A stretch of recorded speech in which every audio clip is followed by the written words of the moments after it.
Moscow, Russia will develop and adopt a new medium-range missile system if the United States starts it first.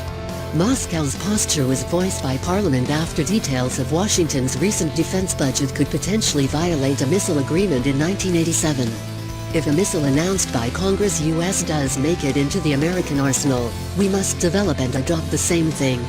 Russia has a military and technical capacity for it, said Viktor Bondarev, chairman of the House of Defense and Security Committee of the Russian Parliament. Both countries are tied to the Intermediate-Range Nuclear Forces INF Treaty or Treaty on Middle Nuclear Forces in 1987. This treaty prohibits the development of new missiles with distance between 500 and 5,500 kilometers. US legislators allocated a budget of $58 million to counter alleged Russian non-compliance with the INF Treaty.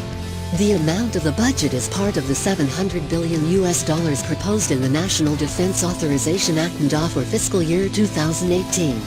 The measures to counter alleged Russian activities include a medium-range missile research and development program that clearly violates the INF Treaty. The Moscow parliament has no doubt that INF's offense is inevitable, and warns Russia's government to respond immediately. This will entirely contradict the INF Treaty, said Vladimir Shaimanov, chairman of Russia's lower house defense committee and former head of Moscow's Air Force. Our president said his response will be instantaneous, he said, citing comments made by President Vladimir Putin. We will comply with the requirements INF provided our partners do so, Putin said in October at the Valdai Discussion Club, in Sochi. If they decide to leave it, our response will be instant and symmetrical. The US itself had previously threatened to cancel the treaty. Washington does not provide evidence that Russia has violated the INF